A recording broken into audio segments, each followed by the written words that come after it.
Bengaluru drugs కేసులో విచారణకు నటి హేమ డుమా కొట్టారు. ఎంక్వైరీకి హాజరు కావాలని పోలీసులు పంపగా వైరల్ ఫీవర్ కారణంగా విచారణకు రాలేనని సమయం ఇవ్వాలని హేమ సీసీబీకి లేఖ రాశారు. కాగా హేమ రాసిన లేఖను పరిగణలోకి తీసుకుని సీసీబీ హేమకు మరో నోటీసు పంపేందుకు సిద్ధమైంది.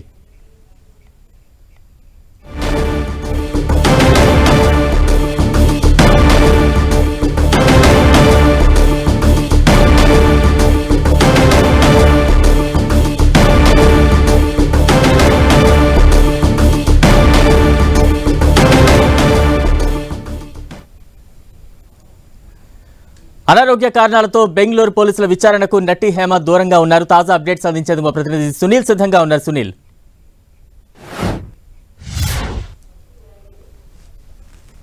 బెంగళూరు రేవ్ పార్టీ కేసులో పోలీసులు దర్యాప్తు ముమ్మరం చేశారు. ఈరోజు గతంలో బెంగళూరు రేవ్ పార్టీకి వెళ్ళినటువంటి 103 మందికిలో బ్లడ్ శాంపుల్స్ తీసుకునే నేపథ్యంలో అందులో 86 మందికి ఆ బ్లడ్ శాంపుల్స్ రిపోర్టు పాజిటివ్ రావడం ఉంది.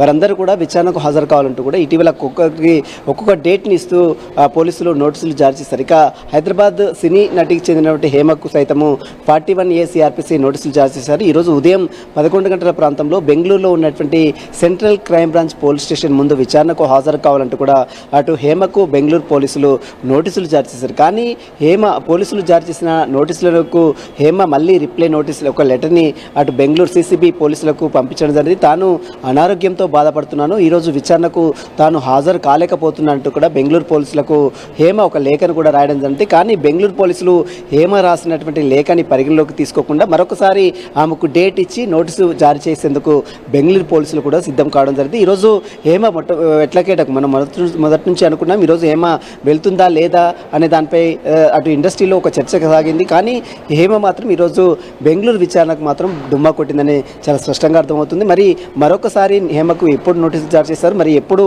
ఆమె విచారణకు వెళ్తుంది? ఎందుకంటే తాను వైరల్ ఫీవర్తో బాధపడుతుంది, తన అనారోగ్యంతో ఉన్నాను కాబట్టి ఇప్పుడు విచారణకు హాజరు కాలేనట్టు కూడా హేమ బెంగళూరు పోలీసులకు ఒక లేఖ ద్వారా సమాచారం అందించింది. మరోవైపు తన ఫేస్బుక్ ద్వారా తన అభిమానులకు కూడా ఒక సందేశాన్ని కూడా పంపడం జరిగింది. ఎట్టి పరిస్థితుల్లో అబద్ధాలు ఆడకూడదు, అబద్ధాలు ఆడితే ఒకదాని మీద ఒకటి మరొక అబద్ధం ఆడాల్సి వస్తుంది. మరోవైపు తాను ఎలాంటి తప్పు చేయలేదు కాబట్టి ఖచ్చితంగా న్యాయం గెలుస్తుంది అనేటువంటి వాదనతో ఒక వీడియోని కూడా ఆమె సోషల్ మీడియాలో పోస్ట్ చేయడం జరిగింది. దానికి కొంతమంది తన ఫ్యాన్స్ మొత్తం కూడా రిప్లై ఇవ్వడం జరిగింది. కానీ కొంత నెటిజన్స్ మాత్రం తనకు వ్యతిరేకంగా కూడా ట్రోల్స్ చేయడం ప్రారంభించడం జరిగింది. ప్రస్తుతం అయితే హేమ మాత్రం ఈరోజు బెంగళూరు పోలీసుల విచారణకు మాత్రం హాజరు కాలేదు. మొత్తం 8 మందికి పోలీసులు ఈరోజు హాజరు కావాలని నోటీసులు జారీ చేశారు. దానికి హేమ మాత్రం ఈరోజు డుమ్మా కొట్టిందని చెప్పవచ్చు. బలరాం, సునీల్, అంటే ఒకవేళ గడువిస్తే ఎన్ని రోజులు గడువిచ్చే అవకాశం ఉంది? ప్రస్తుతం అయితే ఈరోజు విచారణకు హాజరు కావాలని గతంలోనే పోలీసులు 41 CRPC నోటీసులు జారీ చేశారు. కాబట్టి ఇప్పుడు ఆమె వైరల్ ఫీవర్తో బాధపడుతున్నాను, తనకు కొంత గడువు కావాలని హేమ ఒక లేఖని అటు సీసీబీ పోలీసులకు సమాచారం అందించింది. అయితే ఒక 1 వీక్ తర్వాత మళ్ళీ ఆమెకు నోటీసులు ఇచ్చి విచారించే అవకాశం కూడా కనబడుతుంది. మరి నిజంగానే హేమకు జ్వరం వచ్చిందా లేదా అన్నది కూడా బెంగళూరు పోలీసులు పూర్తిగా ఆరా తీసే అవకాశం ఉంది. ఈమెతో పాటు మరికొంతమంది కూడా ఈరోజు విచారణకు హాజరు కావాలని పోలీసులు నోటీసులు జారీ చేశారు. ఇందులో GR ఫామ్ హౌస్ ఓనర్గా ఉన్నటువంటి గోపాల్ రెడ్డికి సైతము బెంగళూరు పోలీసులు నోటీసులు జారీ చేశారు. అసలు ఆ ఫామ్ హౌస్ ఎవరికి రెంట్కి ఇచ్చారు, ఎవరు ఈ ఈవెంట్ కండక్ట్ చేశారు, ఎవరి పేరు మీద రిజిస్ట్రేషన్ చేసుకున్నారు, వీటన్నిటి వివరాలు తెలుసుకోవాలనే ఉద్దేశంతోనే GR ఫామ్ హౌస్ సంబంధించిన ఓనర్ గోపాల్ రెడ్డికి సైతం ఈరోజు విచారణకు హాజరు కావాలని పోలీసులు నోటీసులు జారీ చేసి వీరితో పాటు మరికొంతమందికి దాదాపు సినీ రాజకీయ ప్రముఖులతో పాటు కొంతమంది క్రికెట్ బుక్కీలు, మరోవైపు వ్యాపారవేత్తలు మొత్తం 103 మందికి బ్లడ్ శాంపుల్స్ తీసుకుంటే అందులో 86 మందికి పాజిటివ్ రావడం జరిగింది. కాబట్టి ఆ 86 మందికి ఒక్కొక్కరికి ఒక్కొక్క డేట్ని ఇచ్చారు. ఈరోజు నటి హేమకు హాజరు కావాలని చెప్పినప్పుడు కూడా హేమ హాజరు కాలేదు కాబట్టి మరొక డేట్ని కూడా త్వరలోనే హేమకు అటు సీసీబీ పోలీసులు ఇచ్చే అవకాశం ఉంది. బలరాం, సునీల్, అంటే ఈ ప్రక్రియ ఏ రకంగా ఉంటుంది? అనారోగ్య కారణాలతో తాను అటెండ్ కాలేను అంటూ కూడా లేఖ పంపించారు. ఒకవేళ గడువు పొడిగించే ఛాన్సెస్ ఎంతవరకు ఉంటాయి? లేదంటే బెంగళూరు పోలీసులు హైదరాబాద్ వచ్చి ఒక మహిళ కాబట్టి విచారించే అవకాశాలు ఏమైనా ఉంటాయి? అదే ప్రస్తుతం అయితే మరొకసారి నోటీసులు ఇచ్చిన తర్వాత అప్పుడు కూడా విచారణకు హాజరు కాకపోతే ఆ బెంగళూరు పోలీసులు నేరుగా హేమ దగ్గరకు వచ్చి ఆమె స్టేట్మెంట్ కూడా నమోదు చేసుకునే అవకాశం ఉంది. ఎందుకంటే మనం గతంలో చూసాం అనేక కేసుల్లో కూడా మహిళ ఇంటి దగ్గర విచారించాలని సుప్రీంకోర్టు గైడ్ లైన్స్ కూడా చెప్తుంది. కాబట్టి ఇప్పుడు ఇది కొంత సెన్సిటివ్ కేసు కాబట్టి, డ్రగ్స్ కేసు కాబట్టి ఖచ్చితంగా విచారణకు హాజరు కావాలని ఒకసారి నోటీసులు జారీ చేశారు, ఒకసారి ఆమె రిప్లై పంపింది. మరొకసారి నోటీసులు జారీ చేసిన తర్వాత ఆమె ఒకవేళ రెస్పాండ్ ఇవ్వకపోతే కావాలని ఆమె దాటివేస్తుందా లేదా మళ్ళీ నిజంగానే వైరల్ ఫీవర్ వచ్చిందా ఇవన్నీ తెలుసుకున్న తర్వాత బెంగళూరు పోలీసులే నేరుగా వచ్చి ఆమెను విచారించే అవకాశం ఉంది. మరి దీనిపై ఏమో మాత్రము సోషల్ మీడియాలో ఒక పోస్ట్ కూడా రిలీజ్ చేసింది.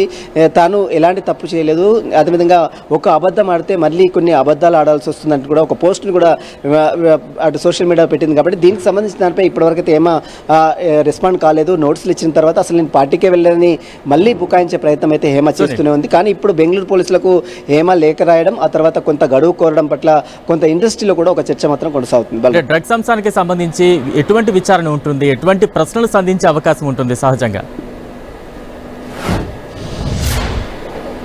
మనం చూసాం బెంగళూరు రేవ్ పార్టీలో గత శనివారం జరిగినటువంటి పార్టీకి ఎవరెవరు అటెండ్ అయ్యారో, అసలు డ్రగ్స్ ఎందుకు తీసుకున్నారు, ఎందుకంటే మనం చూసాం చాలామంది బ్లడ్ శాంపుల్స్ తీసుకున్న తర్వాత అందులో హేమ కూడా డ్రగ్స్ తీసుకున్నట్టు పాజిటివ్ రిపోర్ట్ వచ్చింది. ఆ ఫోరెన్సిక్స్ సైన్స్ ల్యాబ్ నుంచి వచ్చినటువంటి నివేదిక ఆధారంగానే మీరు ఎందుకు డ్రగ్స్ తీసుకున్నారు, మీకు డ్రగ్స్కి ఇచ్చింది ఎవరు, అసలు ఈ పార్టీకి ఎవరు పిలిచారు, అదేవిధంగా ఈ పార్టీకి వచ్చినటువంటి ఎవరెవరు డ్రగ్స్ తీసుకున్నారు, అసలు డ్రగ్స్ ఏ పెడ్లర్ దగ్గర మీరు తీసుకోవడం జరిగింది, వీటన్నిటి అంశాలపై కూడా హేమని ప్రశ్నించే అవకాశం ఉంది. వీటితో పాటు ఆ పార్టీ అసలు ఏం పార్టీ జరిగింది, డ్రగ్స్ పార్టీ జరిగిందా, రేవ్ పార్టీ జరిగిందా, లేదా సెక్స్ రాకెట్ కూడా జరిగినట్లు కొంత ఆరోపణలు కూడా వినపడుతున్నాయి. దానికి సంబంధించిన వివరాలపై కూడా పూర్తిగా పోలీసులు ఆరా తీసే అవకాశం ఉంది. వీటితో పాటు పార్టీకి ఎవరెవరు వచ్చారు, కేవలం రాజకీయ ప్రముఖులు, సినీ ప్రముఖులతో పాటు క్రికెట్ బుకీలతో పాటు బిజినెస్ వ్యాపారవేత్తలు ఎవరెవరు వచ్చారు, వీటన్నిటి అంశాలపై కూడా ఆరా తీసే అవకాశం ఉంది. ఒకవేళ ఆమె డ్రగ్స్ తీసుకుంటే మాత్రం ఎప్పటి నుంచి మీరు డ్రగ్స్ తీసుకున్నారు, దానికి సంబంధించిన కౌన్సిలింగ్ కూడా ఆమెకు పూర్తిగా కౌన్సిలింగ్ కూడా ఇచ్చే అవకాశం ఉంది. ఒకవేళ డ్రగ్స్ తీసుకుని డ్రగ్స్ ఎడిక్ట్ అయితే మాత్రం ఖచ్చితంగా ఆమెకు రిహాబిలిటేషన్ సెంటర్ ద్వారా కౌన్సిలింగ్ ఇచ్చి పంపించే అవకాశం ఉంది. ఒకవేళ ఆమె పోలీసులు అడిగినటువంటి సరైనటువంటి ప్రశ్నలకు సమాధానం చెప్పకపోతే ఆమెని ఖచ్చితంగా పోలీసులు అదుపులో తీసుకొని జ్యుడిషియల్ రిమాండ్ కూడా తరలించే అవకాశం. ఎందుకంటే కన్జ్యూమర్ని కూడా ఇప్పటికే పోలీసులు కేసు నమోదు చేసిన కేసులు కూడా మనం గతంలో చూసాం. బెంగళూరు పోలీసులు కూడా డ్రగ్స్ కేసులు చాలా సీరియస్గానే ఉన్నారు. ఎట్టి పరిస్థితుల్లో డ్రగ్స్ని తీసుకున్నా, డ్రగ్స్ని కొనుగోలు చేసినా, విక్రయించినా ఎట్టి పరిస్థితుల్లో వారిని ఉపేక్షించేది లేదంటూ కూడా బెంగళూరు పోలీస్ కమిషనర్ ఇప్పటికే దయానంద మీడియాతో మాట్లాడిన తీరు కూడా మనం చూసాం. కాబట్టి ఈ కేసులో ఫర్దర్గా పోలీసులు మరొకసారి నోటీసులు జారీ చేసి ఆమె వివరణ తీసుకున్న తర్వాతనే ఆమెపై యాక్షన్ కూడా తీసుకునే అవకాశం ఉంది. మరి ఇప్పటికే నాకు ఆరోగ్యం బాగాలేదు, తన అనారోగ్యంతో బాధపడుతున్నాను, వైరల్ ఫీవర్తో బాధపడుతున్నాను చెప్తున్నటువంటి హేమ మరి ఇప్పుడు ఏ విధమైనటువంటి నోటీసులకు మరోసారి ఇచ్చినటువంటి నోటీసులకు రెస్పాండ్ ఇస్తుందా, అసలు విచారణకు వెళ్తుందా లేదా అనేది కూడా చూడాల్సిందని చెప్పవచ్చు. ఇప్పటికే బెంగళూరు పోలీసులు 86 మంది వరకు కూడా నోటీసులు పంపించారు విచారణకు హాజరవ్వాలని. ఎంతమంది విచారణకు కొంత దూరంగా ఉండే ఛాన్సెస్ ఉన్నాయి? ప్రస్తుతం మనం చూడొచ్చు చాలామంది సెలబ్రిటీస్, అదేవిధంగా సినీ ఇండస్ట్రీకి చెందినటువంటి ప్రముఖులు, మరోవైపు పొలిటీషియన్స్, బిజినెస్ వ్యాపారవేత్తలు, అదేవిధంగా క్రికెట్ బుకీలు సైతం ఈ పార్టీకి అటెండ్ అయ్యారు. దాదాపు 200 మంది ఈ పార్టీకి అటెండ్ అయినట్టు కూడా బెంగళూరు పోలీస్ కమిషనర్ దయానంద మీడియాతో మాట్లాడారు. ఆ తర్వాత 103 మందికి బ్లడ్ శాంపుల్స్ తీసుకుంటే అందులో 83 మందికి, అంటే దాదాపు 73 మందికి పురుషులను బ్లడ్ శాంపుల్ తీసుకుంటే 59 మందికి బ్లడ్ పాజిటివ్ రిపోర్ట్ రావడం. పురుషులకు, యువతలకు, మహిళలకు, అదేవిధంగా యువతలకు 30 మందికి శాంపుల్స్ తీసుకుంటే అందులో 27 మందికి బ్లడ్ శాంపుల్స్ పాజిటివ్గా రావడం ఉంది. వీరందరికీ కూడా పోలీసులు నోటీసులు జారీ చేశారు. మొత్తం 86 మందికి నోటీసులు జారీ చేస్తే వారికి ఒక్కొక్కరికి ఒక్కొక్క డేట్ని ఇచ్చారు. ఈరోజు హేమతో పాటు మరికొంతమందికి, అంటే మొత్తం ఒక 8 మందికి ఈరోజు హాజరు కావాలంటూ కూడా పోలీసులు నోటీసులు జారీ చేశారు. వారి స్టేట్మెంట్ నమోదు చేసుకున్న తర్వాత పోలీసులు దీనిపై ఫర్దర్ స్టెప్ కూడా వేసే అవకాశం ఉంది. ప్రస్తుతం అయితే హేమ ఈరోజు విచారణకు హాజరు కాలేదు కాబట్టి మరొకసారి హేమకు నోటీసులు జారీ చేసి విచారించే అవకాశం ఉంది. Balram. Right, thank you Sunil.